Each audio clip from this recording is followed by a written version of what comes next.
Hello, it's Shelley F Knight, bringing you Positive Changes, a Self-Kick podcast.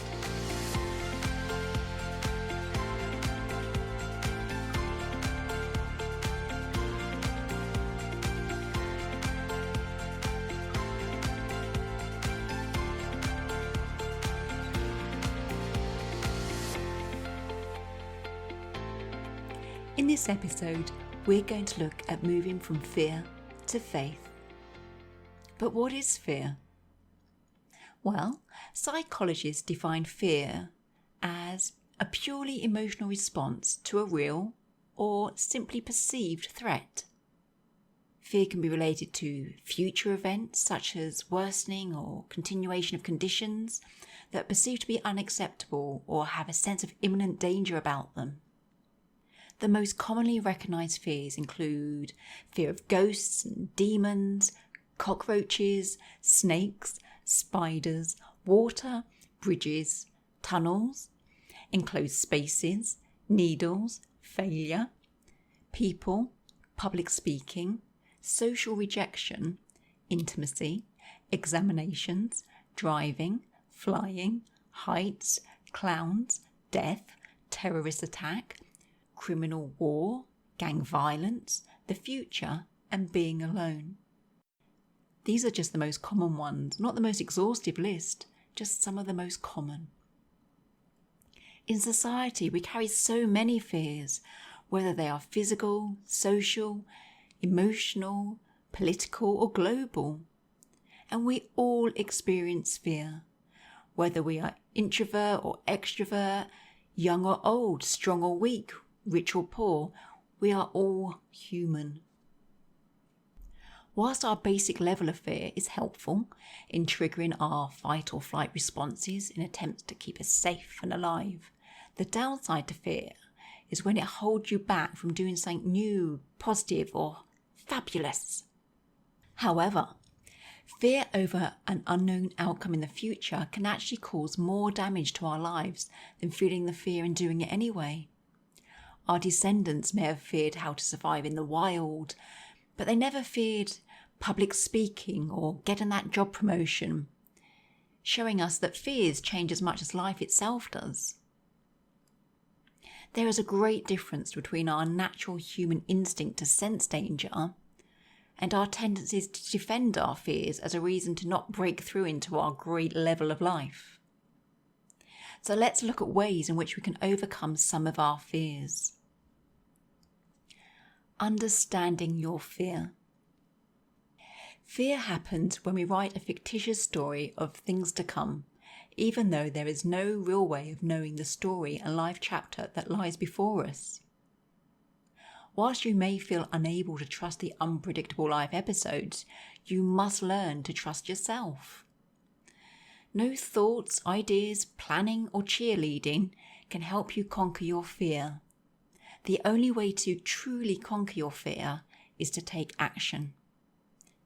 Trust me, your future self will thank you.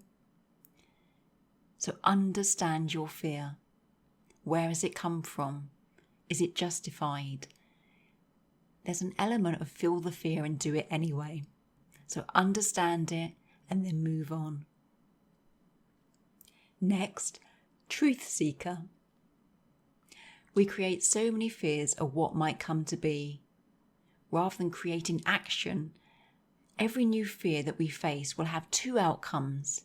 Either it will work or it won't. So what is really the worst case scenario? I don't believe there's any such thing as failure.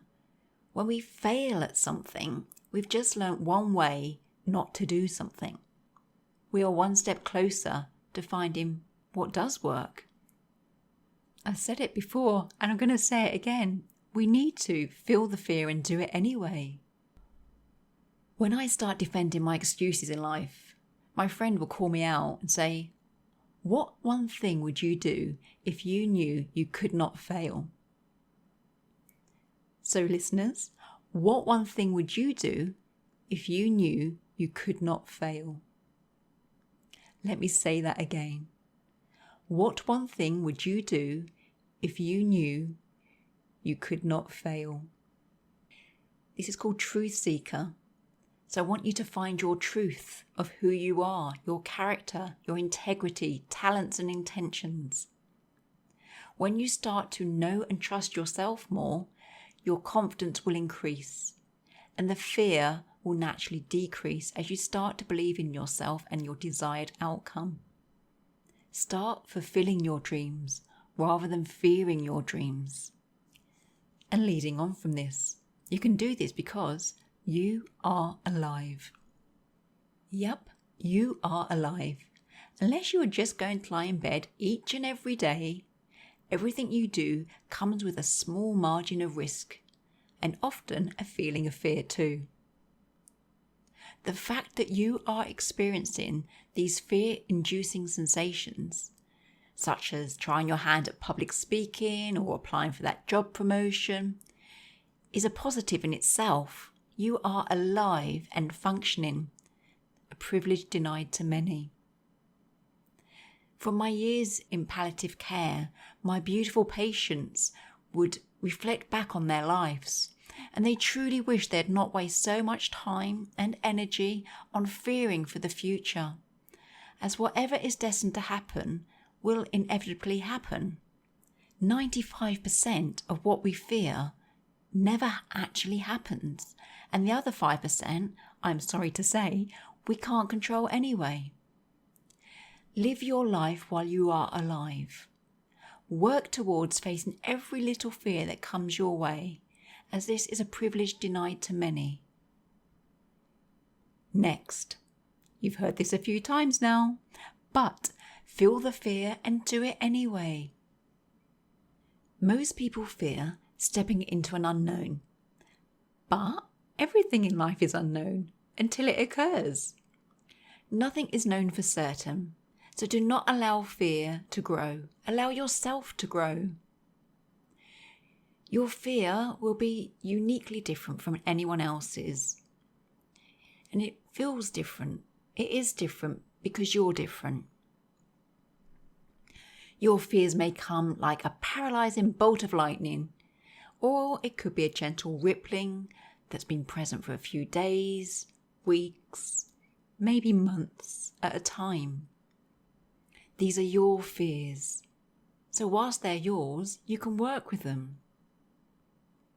It is said that the greatest risk in our life is to do nothing. So please do something. Start small, have a large leap of faith, just do something. And whilst you think about what you could possibly do with your little niggle of a fear, I'm going to read you a chapter on fear from the book, Positive Changes, a Self-Kick book.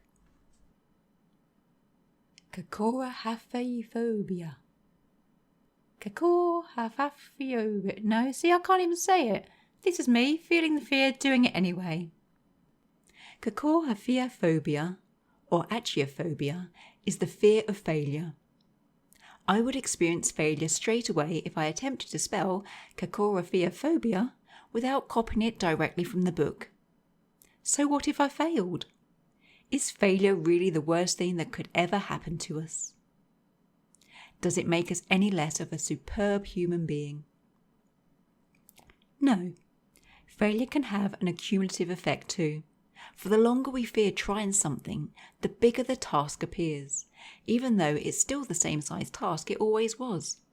It is just the mind creating playful tricks and unfounded fears. And fear is just that. False emotions appearing real. Throw aside your fears and try, and possibly fail, at something you love the idea of, rather than spending your years safely succeeding with something you hate. Cast away all of your reasons why something won't work and believe in just one reason why it will work. Have faith.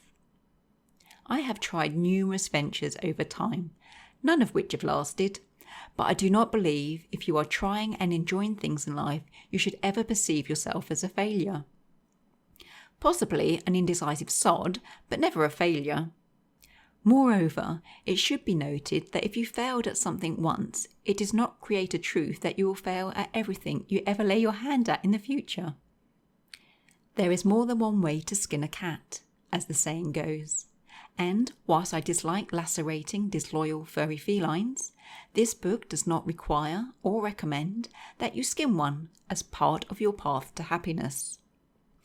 I am saying, aside from stripping cats of one of their 9 lives, try doing things differently, but always try, especially if it is something that niggles away at you or something you truly believe in. Bless Thomas Edison and his resilience with trying to invent the light bulb. He tried over 10,000 unsuccessful ways until he was finally rewarded with his light bulb moment.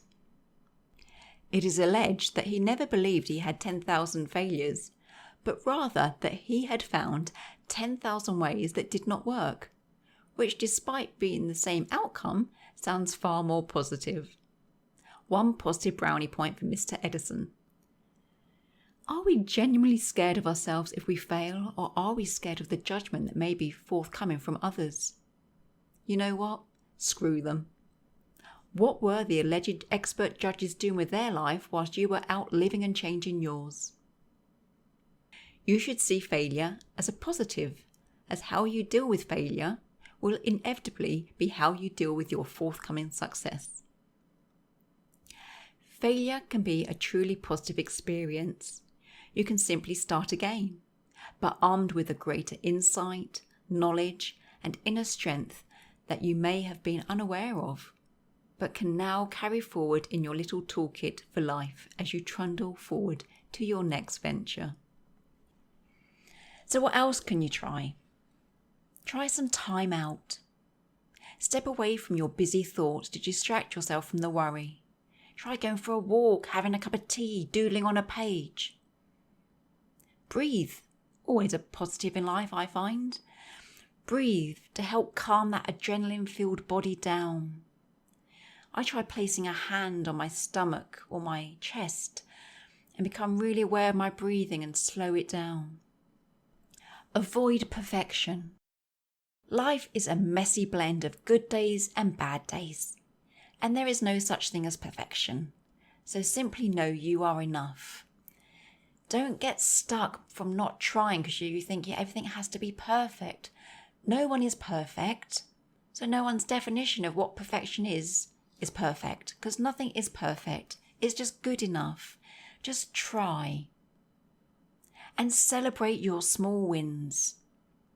When you start to face your fears, whether stepping into a lift or standing up and introducing yourself in a meeting, celebrate this new leap of faith.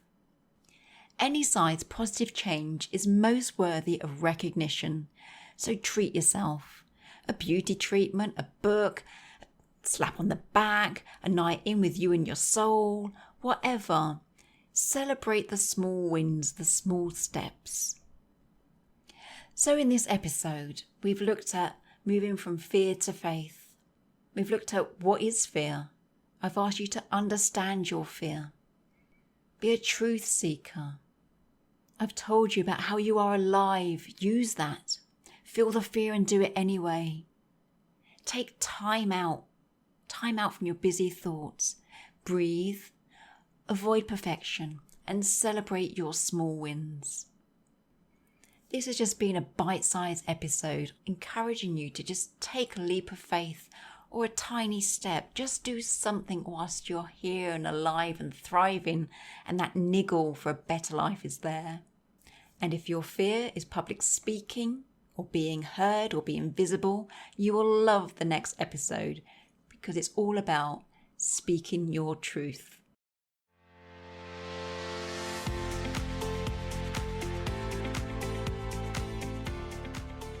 If you found this podcast interesting, please leave us a review on Apple Podcast Store or wherever you have listened to this episode. Don't forget to make sure that you've subscribed to the podcast so that you don't miss out on any future episodes.